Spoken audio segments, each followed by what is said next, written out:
Hello दोस्तों, आप सभी का स्वागत है आपके अपने यूट्यूब चैनल एजुकेशन अड्डा पर।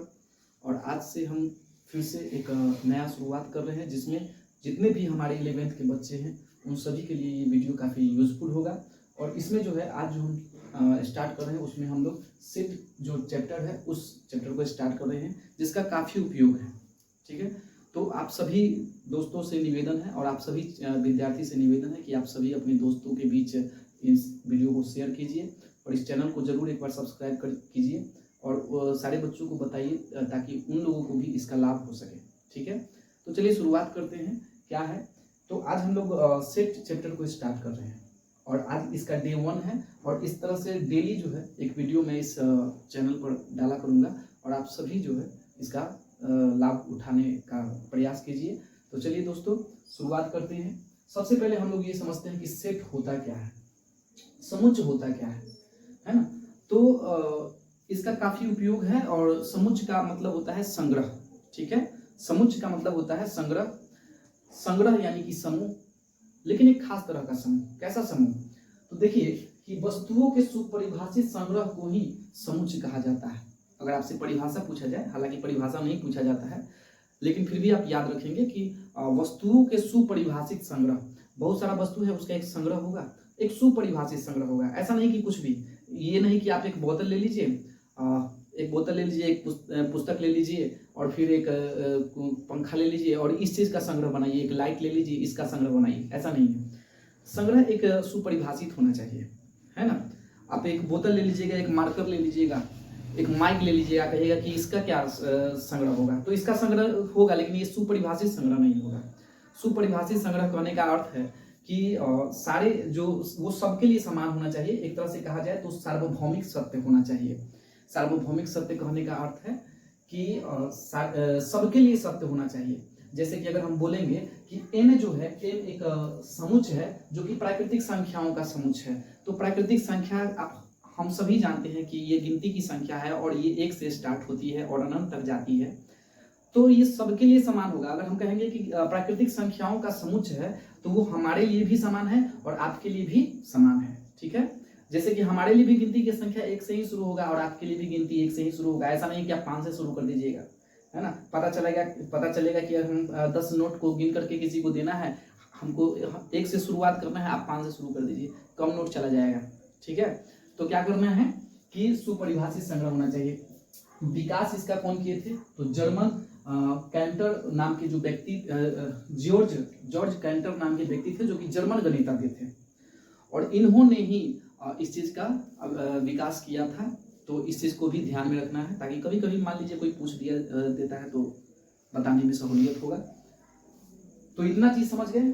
ठीक है, इस यहाँ तक कोई दिक्कत नहीं। चलिए अब आगे चलते हैं। तो n प्राकृतिक संख्याओं का समुच्चय है, z पूर्णांकों का समुच्चय है, q क्या है? परिमेय संख्याओं का समुच्चय है, r जो है हमारा वास्तविक संख्याओं का समुच्चय है, z प्लस जो है ये धन पूर्णांकों का समुच्चय है, q प्लस जो है ये धन परिमेय संख्याओं का समुच्चय है, r प्लस जो है धन वास्तविक संख्याओं का समुच्चय है। ये कुछ खास समुच्चय है जिसका हमेशा जो है हमारे जो आगे का जो चैप्टर है वहां पर भी इसका उपयोग होते रहता है। तो इस चीज को हमेशा जो है आप अपने जहन में बैठा करके रख लीजिए ताकि जब भी हम लोग आगे पढ़ेंगे फिर वहां पर भी इसका जरूरी पड़ेगा और इसका जब जरूरी पड़ेगा तो उस समय हमको जो है ज्यादा परेशानी नहीं होगा। ठीक है, तो अब आगे चलते हैं। संबंध एवं फलन को परिभाषित करने में इसका उपयोग है, तो वहां पर भी इन सब चीजों का उपयोग होगा। ठीक है, तो हम लोगों को इन सब चीजों को ध्यान में रखना है। कुछ मुख्य बात जो है उसको भी हम लोगों को ध्यान में रखना है और वो मुख्य बात कौन सा है देख लीजिए कि समुच्चय के वस्तुओं के अवयव या सदस्य कहा जाता है। जो समुच्चय में जो वस्तुएं होती हैं उनको अवयव या सदस्य कहा जाता है। ठीक है, इसके अलावा समुच्चय को प्रायः बड़े अक्षरों से सूचित किया जाता है। समुच्चय है एक परिवार है, समझिए एक परिवार को आप बड़े अक्षरों से डिनोट कीजिएगा। जैसे आप ही के परिवार में बहुत सारे मेंबर होंगे तो परिवार के लिए घर होता है, एक घर में काफी सारे मेंबर्स होते हैं, है ना। उस घर का एक नाम होता है, उस घर का एक नाम होता है। तो उसी तरह से जो घर का जो नाम होगा और एक तरह से कहिए तो संग्रह का जो नाम होगा उसको आप हमेशा बड़े अक्षरों से निरूपित कीजिएगा और समुच्चय के जो अवयव है उसको छोटे अक्षरों से निरूपित किया जाता है। अब थोड़ा सा और आगे भी है बात, लेकिन इसको मिटाना पड़ेगा तब तक जो है। तो अब आगे की जो बात है उसको भी थोड़ा ध्यान में ले लेते हैं कि समुच्चय के अवयवों को हमेशा मध्यम कोष्ठ में ही लिखा जाता है, ये बात ध्यान में रखिएगा। जैसे मान लीजिए कि हम लिखते हैं कि वॉवेल का समुच्चय, स्वरों, अंग्रेजी वर्णमाला के स्वरों का समुच्चय, अंग्रेजी वर्णमाला के स्वरों का समुच्चय। तो अंग्रेजी वर्णमाला के अगर स्वरों का अगर समुच्चय अगर हमको लिखना होगा तो सबसे पहले तो मछली ब्रैकेट लिखेंगे। देखिए यहाँ पर जो बात कहा गया उसको ध्यान रखिए कि समुच्चय के अवयवों को मध्यम कोष्ठक में लिखते हैं और समुच्चय के अवयवों के बीच कॉमा का चिन्ह दिया जाता है। तो इस बात को भी ध्यान में रखना है, हर छोटा छोटा बात को ध्यान में रखना होगा, ठीक है, इससे, क्योंकि ये काफी इंपोर्टेंट टॉपिक है, इसका जो है काफी उपयोग है, हमारे आगे के चैप्टर्स में भी इसका काफी उपयोग है। तो जब तक हम लोग ये छोटी छोटी बात को अगर हम नहीं समझेंगे, यदि अगर हम गलत कर दिए, अगर मान लीजिए नहीं अभी ठीक से समझ पाएंगे छोटे छोटे बातों को, तो वो बाद में जाकर के एक बड़ा सा समस्या ले लेगा। तो ठीक है, तो अभी से ही हम लोगों को छोटी छोटी बातें को, जो बातें हैं उनको ध्यान में रखना होगा। तो चलिए आगे देख लेते हैं कि अंग्रेजी वर्णमाला के स्वरों का समुच्चय। तो अंग्रेजी वर्णमाला के अगर हमको स्वरों का समुच्चय अगर लिखना है तो सबसे पहले एक बात को ध्यान रखिए कि सबसे पहले अंग्रेजी वर्णमाला में स्वर कितने होते हैं, कहिएगा 5। आप तो बचपन से पढ़ते आ रहे हैं। क्या होता है? ए, ई, आई, ओ और यू, यही ना होता है। अब देखिए क्या किए हम इसको, हम कहे कि सर देखिए कि ये वर्णमाला का समुच्चय है, तो सबसे पहला नंबर काम तो ये करना है कि जो अंग्रेजी वर्णमाला में जो स्वर हैं ए, ई, आई, ओ, यू, इसको हम क्या करते हैं कि मछली ब्रैकेट में रख लेते हैं, यानी मध्यम कोष्ठक में रखते हैं। ये मध्यम कोष्ठ है, मध्यम ब्रैकेट के अंदर ही लिखेंगे, ये नियम है। और शुरू कहिएगा क्यों नियम है, तो शुरू से यही चला आ रहा है और एनसीईआरटी में ये चीज कहा गया है, तो हम लोग एनसीईआरटी को फॉलो कर रहे हैं। तो बार बार जो भी हम लोग बात करेंगे वो इसी के अकॉर्डिंग हम करेंगे। दूसरी चीज है कि जो अवयव हैं ए, ई, आई, ओ, यू, इसको स्मॉल यानी स्मॉल छोटे अक्षरों का यूज किया गया है। इसके अंदर में हम बड़े अक्षर का उपयोग नहीं कर सकते, क्योंकि कह दिया गया है कि हमेशा जो है अवयव को छोटे अक्षरों से ही सूचित करना है। इसके बाद क्या करना है कि सभी अवयवों के बीच कॉमा का चिन्ह देना है, ठीक है। और एक सबसे महत्वपूर्ण बात है कि अवयव को कभी भी दोहराएंगे नहीं, ये बात भी ध्यान में रखना है कि अवयव को दोहरा करके नहीं लिखा जाता है, अवयव को दोहराना नहीं है, यानी एक ही अवयव को आप 2 बार नहीं लिखेंगे। जैसे मान लीजिए अगर हमको कहा जाए कि एप्पल के अक्षरों का समुच्चय क्या है, अगर हमको ये लिखना है, जैसे देख लीजिए हमको लिखना होगा एप्पल, एप्पल के अक्षरों का समुच्चय हमको लिखना है, अक्षरों का समुच्चय। तो जब हमको एप्पल के अक्षरों का समुच्चय लिखना है तो सबसे पहला नंबर बात तो हम मध्यम ब्रैकेट लिखेंगे, मध्यम कोष्ठ देंगे। एप्पल में ए है, पी है, एल है और ई है। देखिए एप्पल में ए है, पी है, एल है, ई है। हम पी को दोबारा नहीं लिख सकते, पी भले ही यहाँ शब्द में 2 बार है, लेकिन जब यहाँ लिखेंगे तो यहाँ लिखने के बाद ये एक ही बार लिखाएगा। अगर हमको स्कूल का लिखना होगा तो ओ को एक के बाद लिखेंगे, ठीक है। तो इस तरह से जो है हमारा यहाँ तक जो है कंप्लीट हुआ। अब चलिए कुछ सवाल को हम लोग करते हैं और उससे समझने का प्रयास करते हैं, फिर इसके आगे और भी चीजें हैं, लेकिन एक चीज और हम लोग समझ लेते हैं यहीं पर, और वो ये बात है कि देखिए कि जो इसके अंदर जो अवयव है वो इसके सदस्य कहलाते हैं। जो इसके अंदर जो अवयव है उसको क्या कहते हैं बुआ? उसको सदस्य कहते हैं। लेकिन सदस्य अगर है तो उसको एलिमेंट भी कहा जाता है। एलिमेंट का मतलब होता है सदस्य है, याद रखिएगा। एलिमेंट का मतलब क्या होता है? एलिमेंट का मतलब क्या होता है, याद रखिएगा। एलिमेंट का मतलब होता है सदस्य है, सदस्य है। और इसको इक्साइलन से सूचित किया जाता है। ये जो चिन्ह है ना, ऐसे घुमा करके ई लिख दीजिए, ऐसे इसको इक्साइलन पढ़ेंगे,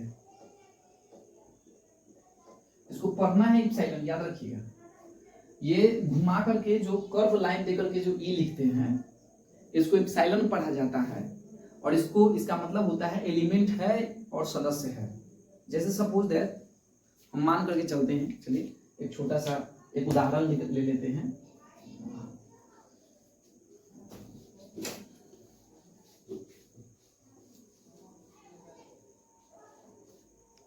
एक छोटा सा उदाहरण लेकर के चलते हैं। और ये छोटा सा उदाहरण ये है कि जैसे मान लीजिए कि एक वॉवेल भी, इसको भी मान लेते हैं। वॉवेल का ये समुच्च है A E I O U, ये वॉवेल का समुच्च है।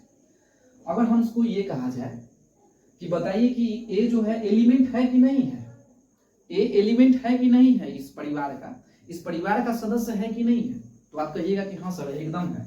ये जो ए है ये एलिमेंट है सर बी का, ऐसे बोलेंगे। हम कहेंगे डी है इस परिवार का सदस्य, बताइए ना, डी है इस परिवार का सदस्य, डी, तो कहिएगा सर डी नहीं है इस भी परिवार का, ये जो डी है ये सदस्य नहीं है। तो आप इप्सिलॉन नोट दे देते हैं, यानी इप्सिलॉन दे करके अगर काट दिए तो इसको पढ़ेंगे इप्सिलॉन नॉट, और इसका मतलब है कि सदस्य नहीं है, उस परिवार का सदस्य नहीं है। तो ये बात का ध्यान रखिएगा कि ये काफी इंपॉर्टेंट बात है कि ये जो मेंबर्स हैं, ये जो सदस्य हैं, ये जो एलिमेंट हैं, ये इस परिवार के सदस्य हैं, लेकिन जो नहीं है उसके लिए इप्सिलॉन नॉट दे देते हैं। ठीक है, इप्सिलॉन का मतलब होता है सदस्य है और इप्सिलॉन नॉट का मतलब होता है सदस्य नहीं है। बताइए ये सब चीज क्लियर हो गया? तो फिर आगे चलेंगे। ठीक है, बोर्ड को इरेज कर लेते हैं एक बार।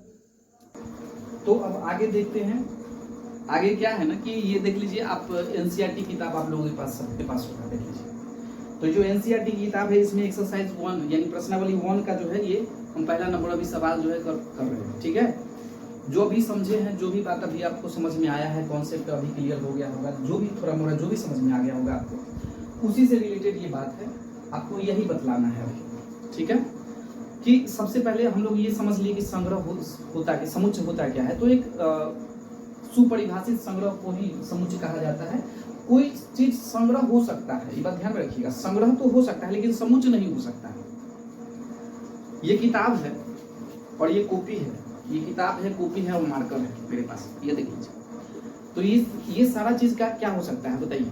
ये सारा चीज का जो है ये संग्रह है कि नहीं है? ये संग्रह है मेरे पास, ये सारा चीज है, ये संग्रह हम बना करके रखे हुए। एक लाइट है, एक बोर्ड है, एक मार्कर है, किताब है, कॉपी है, ये सारे संग्रह तो है मेरे पास, लेकिन क्या ये समुच्चय है? ये समुच्चय नहीं है, ये सुपरिभाषित संग्रह नहीं है, इसलिए समुच्चय नहीं है। तो जितने भी संग्रह है वो समुच्चय नहीं है। याद रखिएगा, समुच्चय सभी संग्रह है लेकिन संग्रह सभी समुच्चय नहीं है, इस बात का ख्याल रखिएगा। अब देखते हैं कि सुपरिभाषित होना चाहिए, और दूसरी बात हम लोग ये पढ़े कि जो समुच्चय है बउआ उस सार्वभौमिक सत्य होना चाहिए। कहने का मतलब है सबके लिए सही होना चाहिए, इस बात को भी ख्याल रखिएगा, ये काफी इंपोर्टेंट बात है।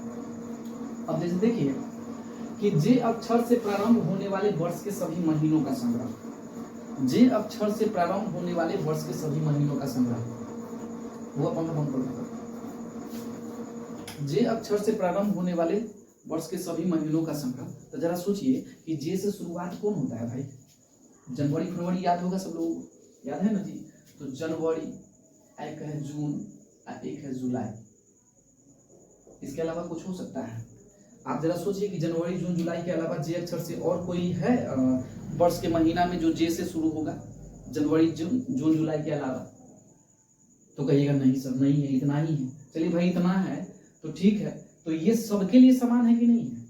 ये सार्वभौमिक सत्य है कि नहीं है? कहने का मतलब है हमारे लिए यही 3 महीना है, तो आपके लिए दूसरा महीना तो नहीं होगा, यही महीना होगा। तो ये जब यही महीना है तो ये क्या समुच्चय है? कहिएगा एकदम बिल्कुल है सर, बिल्कुल ये समुच्चय है, क्योंकि ये मेरे लिए भी वही है, आपके लिए भी वही है, और दुनिया के किसी भी व्यक्ति के लिए यही होगा। कारण अगर औचित्य देना होगा तो आप क्या बताइएगा? आप यही ना बताइएगा कि हाँ सर ये सबके लिए सत्य है, सार्वभौमिक सत्य है। जब सार्वभौमिक सत्य है इसका मतलब है कि यह एक समुच्चय है। दूसरा है कि भारत के 10 सबसे अधिक प्रतिभाशाली लेखकों का संग्रह। भारत के सबसे अधिक प्रतिभाशाली, देखिए प्रतिभाशाली आप कैसे मापिएगा जरा सोचिए। सबसे पहला नंबर चीज है कि प्रतिभाशाली होना, हर आदमी अलग अलग तरह से प्रतिभाशाली हो सकता है। हम मेरे नज़र में कोई प्रतिभाशाली हो सकता है, और हो सकता है कि वही आदमी आपके नज़र में प्रतिभाशाली न भी हो, यानी ये सबके लिए समान नहीं है। तो भारत के 10 सबसे अधिक प्रतिभाशाली लेखकों का संग्रह अगर आपको करना होगा तो ये सबके लिए सत्य नहीं है, और इसीलिए यह समुच्च भी नहीं है। ठीक है, तो ये सबके लिए सत्य नहीं है। कह सकते हैं कि सार्वभौमिक सत्य नहीं है। तो कैसे हो जाएगा भाई? जब सबके लिए सत्य नहीं है तो समुच्च नहीं हो सकता। विश्व के सर्वश्रेष्ठ 11 बल्लेबाजों का संग्रह। तो विश्व के सर्वश्रेष्ठ 11 बल्लेबाजों के संग्रह में आप देखिएगा कि विश्व के सर्वश्रेष्ठ 11 बल्लेबाज अगर चुनने के लिए कहा जाएगा, जैसे आप लोग अभी ड्रीम 11 पर अगर पैसा वैसा लगाते होंगे, चाहे बहुत सारे बच्चे लगाते हैं या लगाते ही हैं बहुत सारे लोग, तो जो पैसा लगाते हैं जरा सोचिए, वो अपना हिसाब से सर्वश्रेष्ठ 11 बल्लेबाज चुनता है, दूसरा आदमी अपना हिसाब से सर्वश्रेष्ठ 11 बल्लेबाज चुनता है, तो सबके लिए सर्वश्रेष्ठ 11 बल्लेबाज तो अलग अलग है। तो ये समुच्च कैसे हो सकता है ना? हम अपना अलग टीम बनाएंगे, दूसरा आदमी अलग टीम बनाएगा। ठीक है, हालांकि इस सब चक्कर में पड़िएगा नहीं, है ना। 5 रुपया लगा करके 50,000 के सपना मत देख लीजिएगा, ये गड़बड़ हो जाता है इसमें, उसमें बर्बाद समझिए। कोई भी काम जब तक ठोस नहीं होगा, किसी भी काम को करते हैं जब तक वो ठोस रूप से नहीं करेंगे तब तक जो है उसमें जो है लाभ भी हो सकता है, कभी कभी बड़ा टेंशन भी हो सकता है कि नहीं। तो भारत के 10 सबसे अधिक प्रतिभाशाली लेखकों का संग्रह ये हो गया। विश्व के सर्वश्रेष्ठ 11 बल्लेबाज, हमारे लिए 11 सर्वश्रेष्ठ बल्लेबाज अलग है, आपके लिए अलग होगा, है ना। हमारे लिए विराट कोहली हो सकता है ना, विराट कोहली हो सकता है, और भी जो प्लेयर्स हैं वो सारे हम चुन लेंगे। 11 बल्लेबाज सबसे सर्वश्रेष्ठ है, आप कहिएगा नहीं सर मेरे लिए तो ये नहीं है ना। तो हमारे और आप में ही जब मतभेद हो जा रहा है तो और सारे लोगों का तो बात ही छोड़ दीजिए, तो और सारे लोगों का जो होगा उसमें तो और भी ज्यादा मतभेद हो जाएगा, तो वो नहीं हो पाएगा। आपकी कक्षा के सभी बालकों का संग्रह, हाँ ये हो सकता है। बताइए कि आपकी कक्षा के सभी बालकों का संग्रह, तो आपकी कक्षा में जो बालक होंगे, आपकी कक्षा में स्पेशली हम आपकी कक्षा में ही बात कर रहे हैं कि आपकी कक्षा में जितने बालक हैं, आप स्कूल जाते होंगे या रजिस्टर में जितने भी होंगे, वो सबके लिए समान ही संग्रह होगा। ऐसा नहीं है कि एक मैथ वाले टीचर आएंगे कहेंगे कि मेरी कक्षा में पढ़ने वाला बालकों का संग्रह 150 है, और दूसरा टीचर आएंगे तो कहेगा मेरे कक्षा में पढ़ने वाले बालकों का संग्रह जो है 200 है। ऐसा नहीं हो सकता, सबके लिए समान ही होगा। ठीक है, जितना बच्चा का एडमिशन हो चुका है उतना ही विद्यार्थी रहेगा, तो ये समुच्च होगा क्योंकि ये सबके लिए क्या है, समान है। 100 से कम सभी प्राकृतिक संख्या। अब बताइए कि 100 से कम सभी प्राकृतिक संख्या जो है ये समुच्च हो सकता है क्या? बिल्कुल हो सकता है। अब 100 से कम सभी प्राकृतिक संख्या जो है, आप देखिएगा कि 1 से लेकर के 99 तक, 1 से ही शुरू होगा। प्राकृतिक संख्या है, गिनती की संख्या को प्राकृतिक संख्या कहते हैं, और तो 1 से 99 तक होगा, तो 1 से 99 तक होगा। बताइए, तो 1 से 99 तक, और दूसरा आदमी के लिए दूसरा होगा, ये सबके लिए तो उतना ही होगा 1 से लेकर 99 तक ही। तो ये समुच्च होगा कि नहीं होगा? बिल्कुल होगा, क्योंकि यह सबके लिए समान है। तो औचित्य यही हो गया इसका कि यह सबके लिए समान है, सार्वभौमिक सत्य है, सबके लिए एक ही तरह का है, ये निश्चित संग्रह है। तो हम ये कहेंगे कि यह सुपरिभाषित संग्रह है, और ये क्या है, ये सुपरिभाषित संग्रह है, तो ये आपका समुच्च हो जाएगा। लेखक प्रेमचंद द्वारा लिखित उपन्यासों का संग्रह। लेखक प्रेमचंद जो उपन्यास लिखे होंगे वो तो अपना लिमिटेड लिखे होंगे, उसको गिना जा सकता है, और सबके लिए समान है, तो ये भी हो जाएगा आपका समुच्च हो जाएगा। सभी संपूर्णांकों का संग्रह। सभी संपूर्णांक, अब जब सभी संपूर्णांक कह दिया है तो ऐसा नहीं है कि आपको अलग से लेना है, हमको अलग से लेना है, तो सभी संपूर्णांक, तो ये भी संग्रह सबके लिए समान होगा, तो ये सुपरिभाषित संग्रह है। सुपरिभाषित संग्रह है तो हम कहेंगे कि यह समुच्च है। इस अध्याय में आने वाले प्रश्नों का संग्रह। अब इस अध्याय में जो प्रश्न है, बताइए, आपकी किताब में अलग और मेरी किताब में अलग होगा कि उतना ही होगा? आपकी किताब में, मेरे किताब में जी ये जो हम एनसीईआरटी बुक रखे हुए हैं, सेम यही बुक अगर आपके पास होगा तो आपके पास भी तो इतना ही होगा जी, है कि नहीं? तो ये संग्रह होगा, ये सुपरिभाषित संग्रह है, और जब सुपरिभाषित संग्रह है तो ये समुच्च है। और इसके बाद है विश्व के सबसे अधिक खतरनाक जानवरों का संग्रह। विश्व के सबसे अधिक खतरनाक, तो ये क्या हो सकता है, जरा सोचिए, इसके ऊपर भी सोचना है कि क्या विश्व के सबसे अधिक खतरनाक जानवरों का संग्रह अगर लिया जाए तो आपके लिए संग्रह अलग हो सकता है। मेरे लिए सांप खतरनाक है, कोई सांप लेकर के माथा पर होए करके चलता है कि नहीं? अभी मेरे इधर जो है लगता है मेला, तो उसमें जो है मेरे इधर नहीं बल्कि यहाँ समस्तीपुर के आसपास जो एक मेला लगता है, उसमें सांप लेकर के जो है और लोग जाते हैं नदी में स्नान करने के लिए जाते हैं, तो उनके लिए सांप खतरनाक नहीं है, और हम देख लेते हैं तो फिर चिल्लाने लगते हैं। और दूसरा, और भी बहुत सारे लोग डरते ही हैं सांप से, सामान्य लोग तो डरते ही, सामान्यतः लोग सभी डरते हैं। और आपके लिए भैंसी खतरनाक नहीं होगा, मेरे लिए तो भैंसी भी खतरनाक है ना। आप देख भी किए होंगे, एक बार कभी कभी भैंस जो है, हम जाते हैं अक्सर, और पीछे से जो है वो लेटा हुआ रहता है भैंस, वो कीचड़ उसका फेवरेट जगह होता है भैंस का, और कीचड़ में लेट रहा है। हम जा रहे हैं बाइक से, कभी कभी ऐसा होता है कि जा रहे हैं और रोड पर ही बांधा हुआ रहता है, क्योंकि गांव में सड़क पर ही बांध देते हैं लोग, कीचड़ में लपेटे हुए, मार दिया मोहर एकदम से शर्ट पे। अब जैसे शर्ट पर पूंछ से मार दिया, वो हिला नहीं रहा था पूंछ, जबकि हम जा रहे थे अपने रास्ते से, हम अपने रास्ते से जा रहे हैं, और फिर वो देखे कि भाई उसका पूंछ तो एकदम अभी शांत है ना। और जैसे ही भीड़ में गए कि बस पूंछ हिला करके मार दिया एक, और इसी मारा कि बस ले लीजिए, अब लग गया मुंह, अब वहां से फिर लौट करके फिर घर आना पड़ा हमको उस दिन। मेरे लिए तो भैंस खतरनाक हो गया, और किसी के लिए भैंस खतरनाक नहीं, उस पर तो बैठ के घूमता है लोग, तो भैंस जब लोग घूमता है तो उसके लिए खतरनाक नहीं, लेकिन मेरे लिए तो वो खतरनाक हो गया। तो जरूरी नहीं है कि जो मेरे लिए खतरनाक हो दूसरे के लिए खतरनाक हो। ये सुपरिभाषित संग्रह नहीं है, कहा जा सकता है कि यह सुपरिभाषित संग्रह नहीं है, और जब ये सुपरिभाषित संग्रह नहीं है तो इसका मतलब है कि समुच्चय भी नहीं है। ठीक है, अब थोड़ा सा एक और टॉपिक देखते हैं हम लोग, इसको इरेज करना पड़ेगा। अब थोड़ा सा एक और टॉपिक थोड़ा सा हम लोग क्लियर करते हैं कि एक सेट है, देख लीजिए यहाँ पर एक सेट दे दिया है कि एक सेट ए है, और इस सेट में 1 2 3 4 5 6 ये सदस्य हैं। जैसे आपके परिवार में भी सदस्य होते हैं, उसी तरह से इस सेट के परिवार में भी एक सदस्य है, और और कितने सदस्य हैं, तो 1 से लेकर के 6 तक के सदस्य हैं। तो इप्सिलॉन, इससे पहले जो हम लोग थोड़ा देर पहले हम बताए हैं कि इप्सिलॉन इसको पढ़ते हैं, इसको क्या पढ़ते हैं, इप्सिलॉन। ये इप्सिलॉन का चिन्ह है, हालांकि इप्सिलॉन का चिन्ह है ये, और इसका मतलब होता है एलिमेंट है, यानी सदस्य है, परिवार का सदस्य है। एलिमेंट है, परिवार का सदस्य है। जैसे मैं अपने परिवार का सदस्य हूँ, आप अपने परिवार का सदस्य हैं। आप कहिएगा सर आप मेरे परिवार के सदस्य हैं, हम कहेंगे कि नहीं, आप हाँ, लेकिन हम सभी एजुकेशन अड्डा परिवार के सदस्य हैं। आप भी एजुकेशन अड्डा परिवार के सदस्य हैं, हम भी एजुकेशन अड्डा परिवार के सदस्य हैं।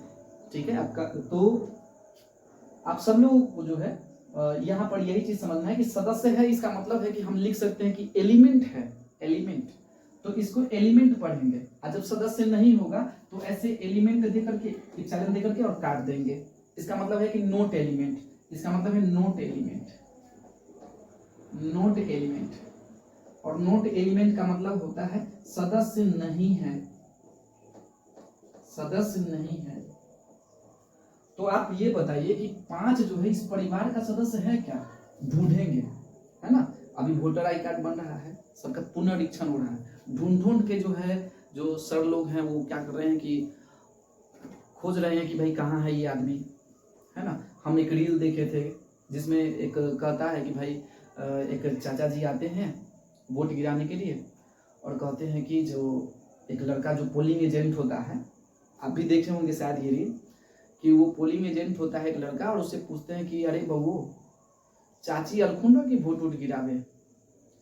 तो लड़का बोला कि हाँ चाची तो 1 घंटा पहले ही चल गई वोट गिरा कर।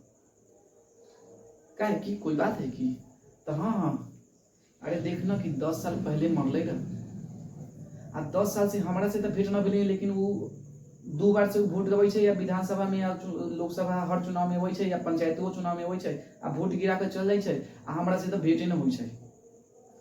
तो इस तरह से जो है आपको देखने के लिए मिलेगा। तो अभी पुनरीक्षण हो रहा है, तो उसमें कहा जाएगा कि भाई परिवार का सदस्य है कि नहीं है।